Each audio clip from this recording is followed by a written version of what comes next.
தந்தை மகன் தூய ஆவியின் பெயராலே ஆமேன். மூவொரு கடவுளுடைய அருளும் ஆசீரும் பாதுகாப்பும் வழி நடத்துதலும் உங்களோடு இருப்பதாக. பாஸ்கா காலம் 7வது வாரம் சனிக்கிழமை.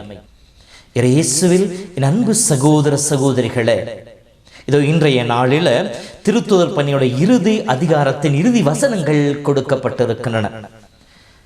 இந்த நாளில் திருத்தூதர் பணியினுடைய மைய கருத்தாக நோக்கமாக இருப்பது என்ன என்று சொல்லி பார்க்கின்ற பொழுது, அதை எழுதிய புனித லூக்கா திருச்சபை எவ்வாறு உருவானது, இயேசுவின் இறப்பு உயிர்ப்புக்கு பின்னால் எவ்வாறு திருச்சபை உருவானது, அது எவ்வாறு வளர்ந்து கொண்டே இருந்தது என்பதை பற்றி எடுத்துச் சொல்வதாக இருக்கின்றது.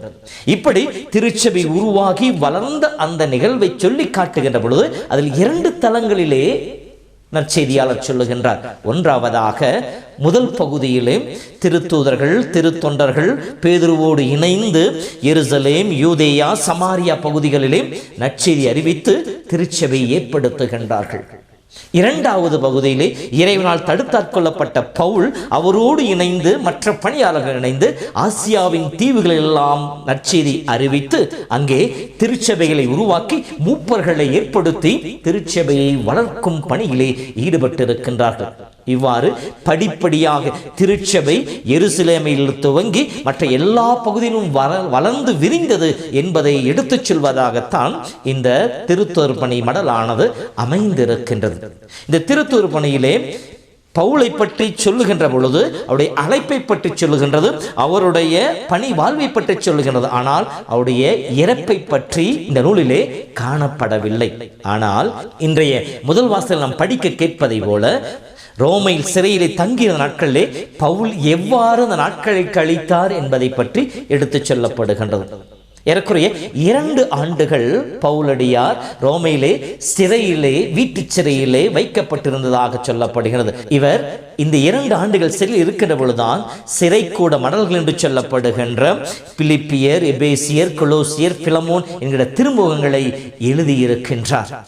மேலும் இந்த சிறைச்சாலையிலே இருக்கின்ற பொழுது அவர் யூதர்களை அழைத்து அவர்களோடு பேசி இருக்கின்றார். அவர்களை வரவேற்று இயேசுவை பற்றி நற்செய்தி அறிவித்திருக்கின்றார். இங்கே அவர் அந்த யூதர்களோடு பேசுகின்ற பொழுது தான் எதற்காக இந்த நிலையிலே கைது செய்யப்பட்டிருக்கின்றேன் என்பதை எடுத்துச் சொல்வதாக இருக்கின்றது. இங்கே அவர் தன் பக்கம் இருக்கிற நியாயத்தை வெளிப்படுத்த வேண்டும் என்பதற்காக அல்ல, அந்த நிலையிலும் கூட இயேசுவின் பெயருக்காகவே நான் இந்த நிலையிலே இருக்கிறேன் என்று சொல்லி எடுத்து கூறி மக்களை, யூதர்களை விசுவாசத்திலே உறுதிப்படுத்த இயேசுவின் பக்கம் திரும்பி வர அந்த சூழ்நிலையும் பவுலுடையார் தனக்கு சாதகமாக பயன்படுத்தி கொண்டார் என்று சொல்லப்படுகிறது. இறுதியாக இயேசுடைய வல்லமையால் திருச்சபை எல்லா இடங்களிலும் பறந்து விரிந்து வளர்ந்தது என்று சொல்லப்படுகின்றது. அன்பு சகோதரமே, இன்றைய முதல் வாசகத்தை படிக்கின்ற பொழுது இறைவன் நமக்கு சொல்லிக் கொடுக்கின்ற ஒரு பாடம். கடவுள் நம் ஒவ்வொருவரும் அழைத்திருக்கின்றார். அருட்சாதன வழியாக நம்மை புனிதப்படுத்தி இருக்கின்றார். நம்மை ஆசீர்வதித்து நம்மோடு தங்கி நம்மை வழிநடத்தி கொண்டிருக்கின்றார். இப்படி அழைத்து ஆசீர்வதித்து தன் கிருபைகளை நினைத்து நம்மை முழுமையாக வழிநடத்தி கொண்டிருக்கிற நம் ஆண்டவர் இயேசு கிறிஸ்துவை நாம் எந்த அளவுக்கு அறிக்கையிடுபவர்களாக இருக்கின்றோம். பெரும்பான்மையான சமயங்களிலே நமக்கு வருகின்ற கஷ்டங்களை எல்லாம் எடுத்துச் சொல்லி புலம்பி நம் மீது ஒரு பச்சாதாபத்தை, பரிதாபத்தை பிறரிடமிருந்து எதிர்பார்க்கிறமே ஒழிய நமக்கு கிடைத்த அந்த துன்பங்களையும் கூட இறைவனுடைய ஆசீர்வாத பாத்திரமாக பயன்படுத்தி இறைவனை மகிமைப்படுத்த மறந்து போகின்றோம். அதைத்தான் சொல்லி காட்டுகின்றார். நமக்கு வாய்ப்பு கிடைக்கின்ற போதெல்லாம், நமக்கு கிடைக்கின்ற சந்தர்ப்பங்கள் எல்லாம் இயேசுவை அறிக்கையிடுகின்ற, இயேசுவுக்கு சான்று பகர்கின்ற, இயேசுவை மகிமைப்படுத்துகின்ற பிள்ளைகளாக நாம் வாழ வேண்டும் என்று சொல்லி நம்முடைய அன்றாட வாழ்வை சிந்தித்து பார்ப்போம். எந்த அளவிற்கு நான் இயேசு என்னோடு இருப்பதை உணர்ந்திருக்கின்றேன், என் வாழ்வில் வருகின்ற ஒவ்வொரு துன்பங்களை ஆசீராக மாற்றி இறைவனை மகிமைப்படுத்துகின்ற கருவியாக அதை பயன்படுத்தி இருக்கின்றேன் என்று சொல்லி சிந்தித்து பார்ப்போம். அவர் சிறையில் இருக்கிற பொழுது மனம் உடைந்து போய், மனம் சோர்ந்து போய் அமர்ந்து விடவில்லை. உற்சாகத்தோடு இயேசுவை அறிவித்தார்.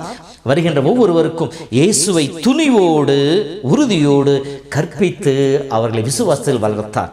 நாமும் ஆண்டவரை துணிவோடு அறிக்கையிடுவோம். நம்முடைய உறுதியின் வழியாக பிறரும் இயேசுவை அணுகி வர துணை புரிவோம். ஜெபிப்போமா? எங்களை நேசிக்கின்ற அற்புதமான எங்கள் நல்ல ஆண்டவரை, உம்முடைய அருட்கரம் எங்களை ஒவ்வொரு நாளும் வழி நடத்தி வந்து கொண்டிருக்கின்றது. இதோ இந்த சனிக்கிழமையாக இந்த நாளிலும் கூட உம்முடைய கிருபைதாமே எங்களை தாங்குகின்றது. உம்முடைய கிருபைதாமே எங்களை வழி நடத்துகின்றது. உம்முடைய கிருபைதாமே எங்களுக்கு துணையாக இருக்கின்றது.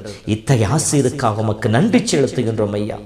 நன்மையின் நாயகனே, நல்லவர்களாக எங்களை படைத்தவரே, உம்முடைய நன்மைகளை நாங்கள் இந்த நாளிலும் கூட அனுபவிக்க எங்களுக்கு கிருபை தருவீராக. நாங்கள் எடுக்கின்ற ஒவ்வொரு செயல்பாடுகளும் உம்முடைய அருட்கரம் எங்களுக்கு துணையாக இருப்பதாக, எங்களை கரம் பிடித்து நடத்துவதாக, எங்கள் உடலுக்கும் குடும்பத்திற்கு தேவையான சமாதான ஆறுதல் அமைதியை கொடுப்பதாக, உடல் உள்ள வேதனைகள் அனைத்திலிருந்து மக்கள் விடுதலை பெற்றுக்கொள்கின்ற ஆசிரியை பெற்றுக் கொள்வார்களாக.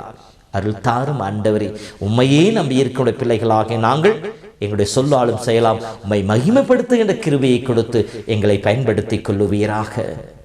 ஆண்டவர் உங்களோடு இருப்பாராக. எல்லாம் வல்ல இறைவன், தந்தை, மகன், தூய ஆவியின் பெயராலே ஆமேன். பரிசுத்த மரியாயே, எங்கள் பரமனின் தாயாரே, பாவிகள் எங்களுக்காய் பரமனை மன்றாடும். பரிசுத்த மரியாயே, எங்கள் பரமனின் தாயாரே, பாவிகள் எங்களுக்காய் பரமனை மன்றாடும். இப்போதும் நீர் மன்றாடும், எப்போதும் நீர் மன்றாடும், இப்போதும் நீர் மன்றாடும், எப்போதும் நீர் மன்றாடும். தீமைகள் நெருங்கையிலே பரமனை மன்றாடும். மரணம் வருகையிலே எம்மை தாங்கும் அம்மா.